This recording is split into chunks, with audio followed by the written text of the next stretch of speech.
Hello and welcome to this screencast on evidence for evolution and common ancestry. So we're still on this big idea of how the process of evolution drives the diversity and unity of life. In our first screencast of evolution, we briefly discussed this idea of a common ancestor. Remember when we discussed the descent with modification, that all organisms today on Earth have descended from some common ancestor, but along the way, they've adapted to their own environment and they've sort of modified their way of life for their environment. So today we're going to take a look at many different types of evidence that we have that show us that yes, in fact, evolution has occurred from a single common ancestor. So two essential knowledges are going to drive us through this screencast. First is that evidence for evolution comes in the form from many disciplines. So we're going to look in particular at 4 different disciplines. So it's not just one little niche of science that is telling us that evolution has occurred.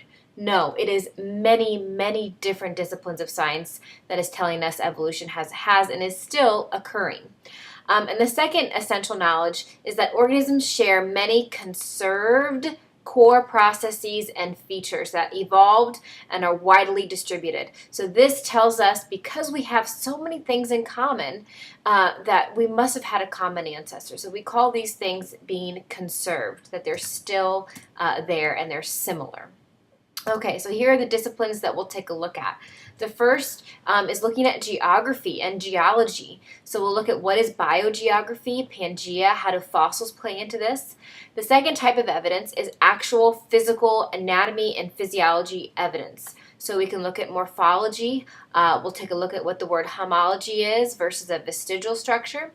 The third discipline is kind of like chemistry. It's genetics. It's a chemical basis of a common ancestor. So we can look at biochemicals, we can look at genetic similarities, DNA, RNA, we can look at protein sequences, and these similarities are going to provide a lot of evidence that organisms share a close relationship, or maybe at one time shared a close relationship. And the last discipline we've actually already started to look at, it's math.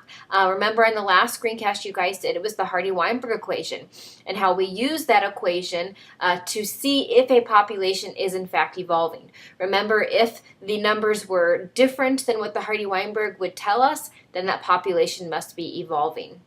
And then at the last part of today's screencast, we're going to look at some sequence data and create some trees, we call them phylogenetic trees of relationships. And the lab we're going to do this week is a really in-depth lab about phylogeny, so we're not going to spend too much time on this screencast discussing it. So let's start with our first discipline, which is geography, geology, the fossil record. This gives us evidence for evolution. So this shows how modern organisms differ from past organisms. So we have here a modern type of bird, and we can look at the fossil record and trace back its features all the way back to its ancestor of a dinosaur. It can also show, very importantly, extinction and speciation rates, right? When you look at the strata or the different layers of the fossil record, and you can see when speciation occurs, when things change, or you can see when extinction occurs, when a whole bunch of organisms are no longer in the fossil record. And so the fossil record shows evolutionary changes that have occurred in groups of organisms. How do we date fossils? Well, you don't have to know exactly how we do it, the method, but we do look at an atom of carbon. It's the carbon-14 isotope, and we sort of clock or time how much it decays, and we can use that to determine how old that fossil in fact is. One example of using the fossil record in a vertebrate evolution in particular is we found this transitional fossil that was really, really neat. What this showed us was the transition or the evolution from a fin type appendage to an actual foot type appendage. So here we have a lobe-finned fish, and we can see that they've marked these bones that are similar with the same letters. So H and H look very similar, and then the smaller bones up here, the U's and the R's. So this shows us that the amphibian-like foot has its root in actually a fish fin. Yes, amphibians came from fish. And we humans eventually came from amphibians. So yes, we actually did come from fish.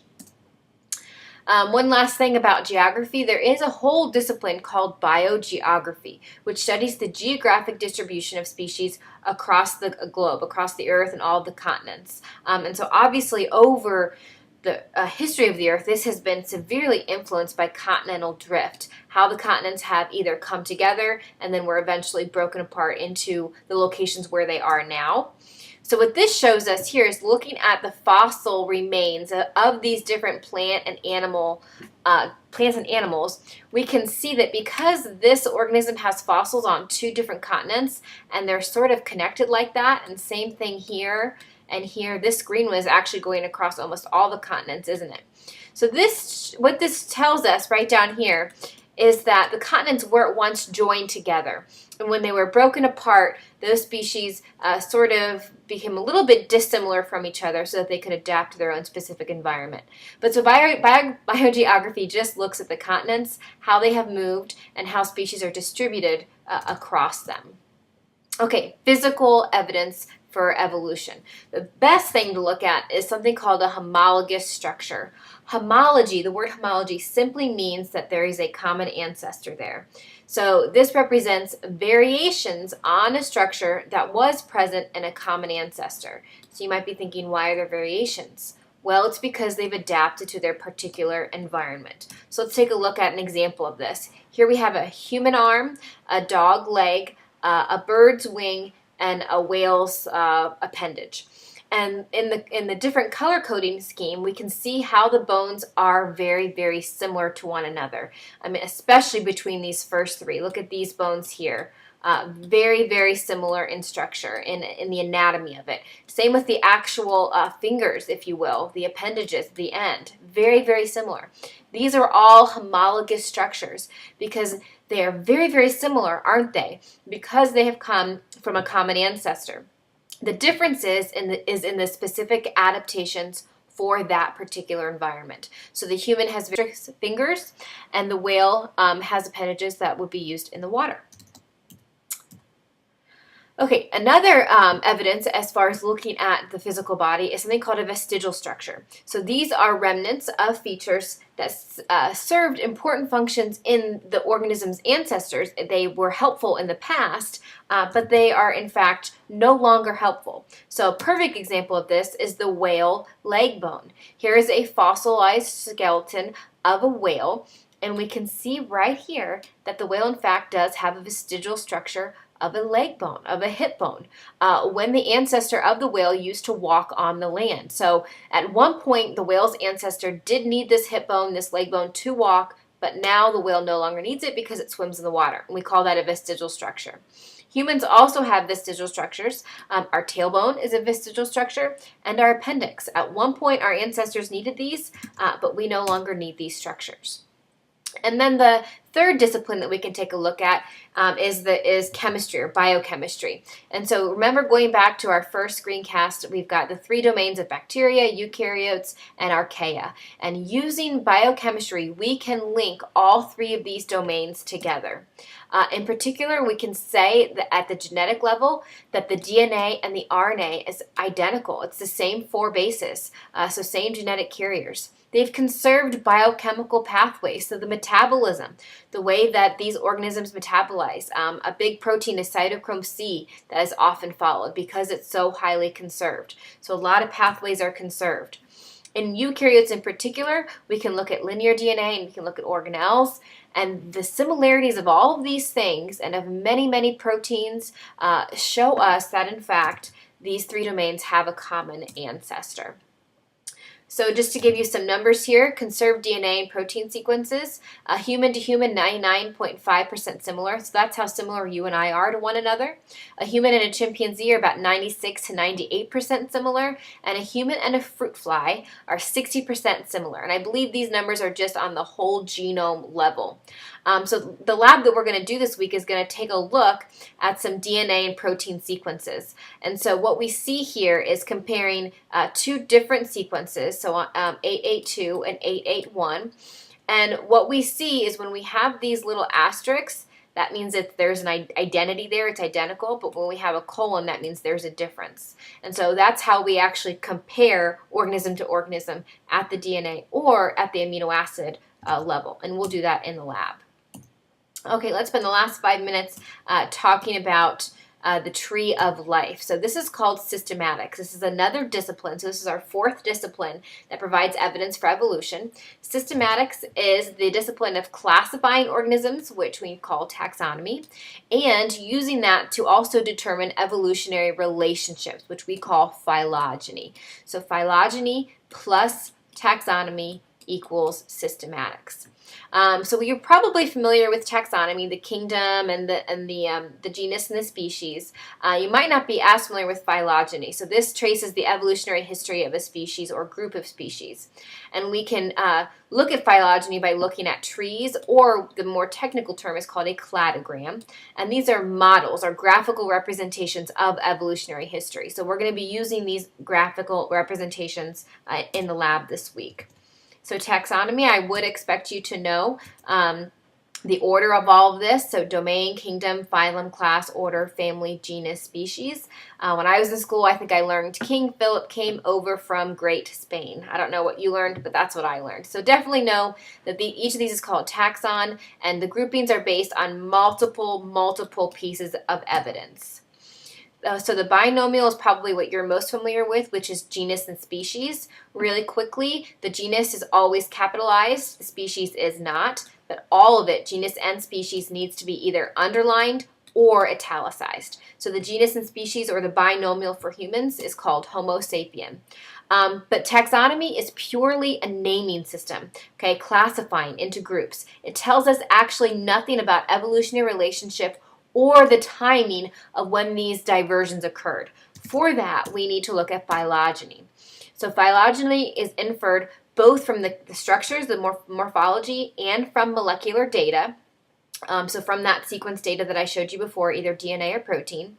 And we show it as a tree with a series of two-way branch points, and that's showing us where divergences have occurred. So here's a very simple cladogram or a phylogenetic tree. Same thing, but two different terms to describe it.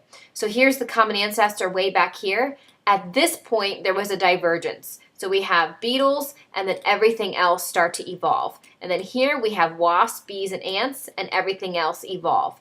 Butterflies, moths, and then flies. So these points are points of divergences. That's a very basic cladogram. So how do we build this? We have to use a character table of shared ancestral and shared derived traits. Shared ancestral simply means that modern organism has a trait that the ancestor also had. A shared derived trait means that modern organism and its siblings, if you will, have a newer trait, a new trait that their ancestor did not have because it was not needed in the environment. And so if you want to go ahead and write down those definitions right now in your notes would be a good idea. So an example of a shared ancestral would be the backbone of mammals. All vertebrates have a backbone. An example of a shared derived in mammals would be hair and mammary glands. Not all vertebrates have hair and mammary glands, but mammals do. So a character table would show us how this cheetah evolved, would tell us how this cheetah evolved from a fish. So shared derived would be hair and mammary glands. Shared ancestral would be a backbone. They both have a backbone. So remember, though, that cladograms and phylogenies are constantly being revised and updated as new information and technologies arise. So don't think that because you see something on the internet or in a textbook that it's hard and fast. We are constantly coming up with new information, and we can change these trees based on that new information. Okay, so the only questions that I really have for you to do for homework is I have a character table here for you. Now, I'm not going to go through this with you, and I know this is probably going to be difficult for you to do on your own, but I want you to see if you can figure out how to do this character table and put it into a tree. Okay, and so this is what a phylogenetic tree looks like, right? We've got the branching points and so on. We did this in honors biology, so I'm hoping maybe you remember. So that's your first thing you have to do is make a tree from this character table.